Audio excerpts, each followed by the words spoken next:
استنى بس قبل ما تروح تشتري كرواسون غالي من الفرن، تعالى اقول لك على سر يخلي بيتك يبقى مخبز فرنساوي وفي 10 دقايق بس. ازيكم يا احلى ناس، عاملين ايه؟ يا رب تكونوا بالف خير. هنعمل مع بعض النهارده الكرواسون. ايوه، كرواسون مش من الفرن اللي تحت البيت، لا ابدا، من ايدينا الحلوين دول. لو فاكرين هو صعب، لا هو سهل جدا جدا جدا، ومش محتاج شيف فرنساوي ولا حاجه.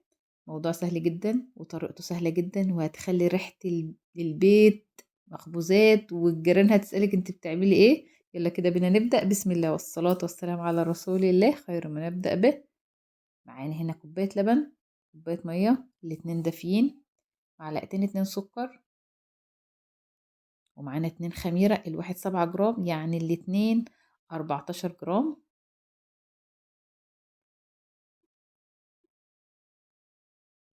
نقلب كويس جدا ونسيبهم معانا على جنب لحد ما الخميرة معانا تتفاعل. لو أول مرة تتابعوني، اشتركوا في القناة وفعلوا الجرس عشان يوصلكوا كل جديد، ودعموني بلايك حلو منكم كومنت. يا رب اللي يحط لايك وكومنت نزور الكعبة الشريفة سوا إن شاء الله. بعد ما تفاعل معانا كده، نبدأ بقى نقلبه كويس جدا،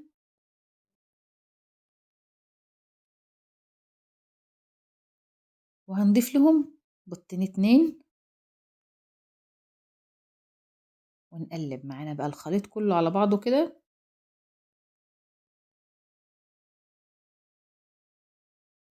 ونضيف لهم 2 باكو فانيليا،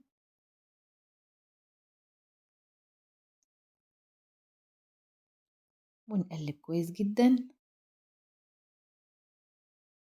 ولا هنحتاج زيت في العجينة ولا أي حاجة، بس كده.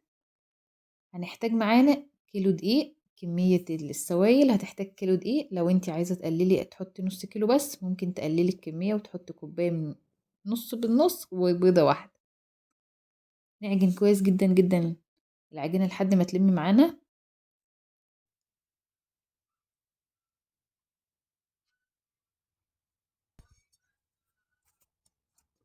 طبعا لازم تكون لينة معانا شوية كده، ونحاول نعجن فيها شوية لحد ما تبقى طرية جدا جدا.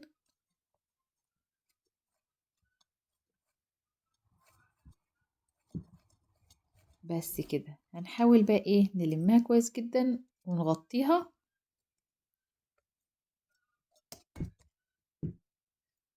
نغطيها بفوطة ونسيبها نص ساعة ترتاح، ونرجع لها تاني. كده بعد ما خمرت معانا خالص كده، نرجع نلمها تاني كده وننزل العجينة تاني. احنا مش عايزين نقطعها وهي خمرانة كده، لازم الخميرة تختفي تاني عشان عما نجهزها ما تبقاش عملت ريحة معانا.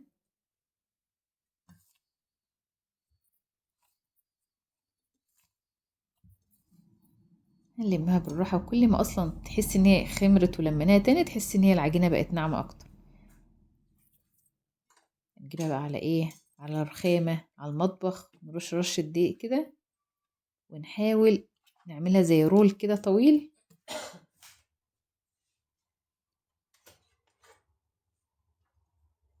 ونقطعها حوالي 12 قطعة، يعني أقل حاجة، أكتر حاجة 12 قطعة، أقل من كده ممكن 10. لو انتوا عايزينها أكبر شوية 10، يعني أصغر 12 قطعة. نحاول على قد ما نقدر يكونوا قد بعض شوية.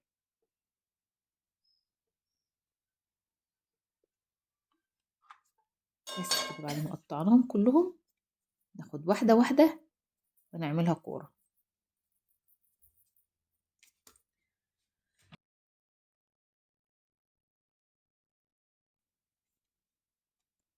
نجيب أي طبق عندنا ونرص فيه العجينة بتاعتنا.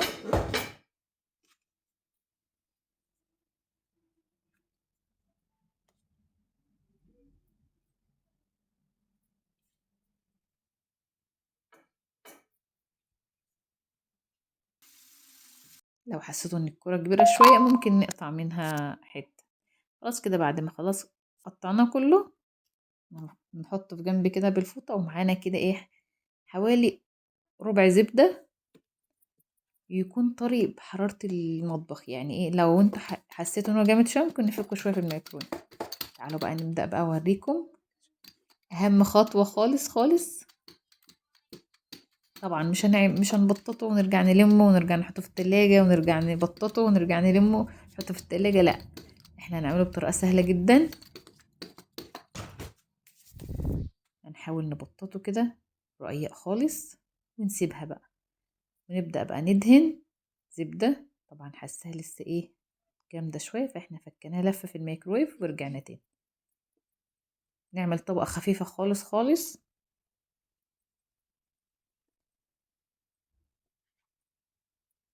ونرجع نبطط واحدة تاني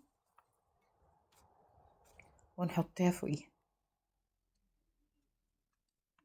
ونظبطها كده بحيث يكونوا كلهم قد بعض، وندهنها برضو طبقة زبدة خفيفة.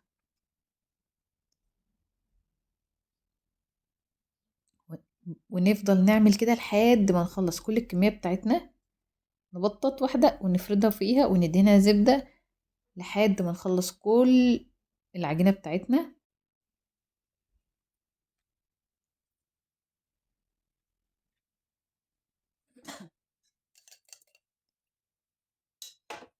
ماشي زي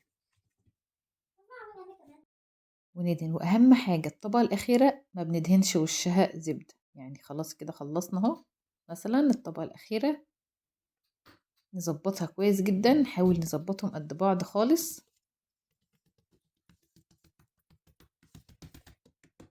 ونضغط ضغطة بقى بسيطة خالص ونسويهم كده معانا. ونبدأ بقى نقطعها 4 قطع، 4 مثلثات.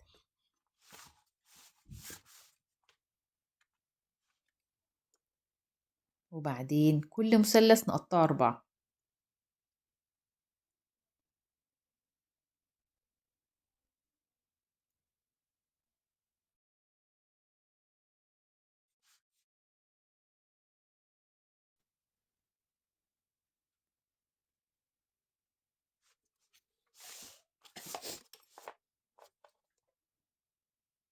ونحاول نظبطهم كده، كل مثلث نقطعه 2، كل واحدة نقطعه 4، يعني نحاول نصغرها. هي كده كده أصلا لما بتخمر وتتخبز في الفرن بتتنفش معانا، يعني مش هتبقى صغنونة ولا حاجة.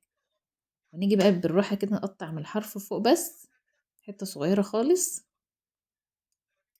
زي ما انتوا شايفين كده. طبعا ممكن تحشوه حلو أو حادق زي ما تحبوا، بس طبعا هو بيبقى حلو أحسن. فدي كريمة الفستق، أو لو عندك مكعبات شوكولاتة ممكن تحطها جواها وانت بتلفيه، ودي شوكولاتة سايلة. او كريمة البندق زي ما تحبي، الحشو اللي انتي عايزاه ممكن تدخليه. هنلفها، ولو حسينا ان العجينة بتاعتنا يعني طرية شوية هنحطها في الفريزر شوية ونطلعها تاني عشان نقدر نلفها وتبقى متماسكة معانا. انا حطيتها في الفريزر كده 5 دقايق، زي ما انتوا شايفين حسيت ان هي مسكت نفسها اكتر عشان اعرف الفها. خلاص خلصنا كل الكمية بتاعتنا، مخدتش اي وقت. هنحط بيضة صفار بيضة وعليها فانيليا، وندهن معانا كويس جدا جدا وش الكروسون بتاعنا كده عشان ياخد اللون الأحمر الحلو ده. وطبعا الفرن يكون ولع قبلها بشوية، حوالي ربع ساعة ولا 10 دقايق ولا حاجة، لحد ما يسخن على درجة حرارة 180. هنحطه في الرف اللي في النص. أول ما ياخد لون من تحت هنحطه تحت الشواية زي ما انتوا شايفين كده. ايه رأيكم في الجمال ده؟ بجد بجد قلب الدنيا، ريحته تحفة وطعمه روعة وسهل جدا جدا وما خدش أي وقت ولا أي مجهود. وطبعا هيعجبكم وبيبقى حلو قوي قوي في الفطار الصبح كده، حاجة سهلة كده وسريعة. وطبعا زي ما قلنا الحشو على ذوق. جربوه وقولوا لي ايه رأيكم فيه، واشوفكم تاني ان شاء الله في وصفة جديدة من مطبخي. يا ريت اللي مش مشترك في القناة يشترك، تنوروني، حط لايك وكومنت منكم عجبتكم الوصفة. وشكرا من قلبي لكل اللي بيتابع الفيديو للآخر. جربوه واكتبوا لي في الكومنتات ايه رأيكم فيه.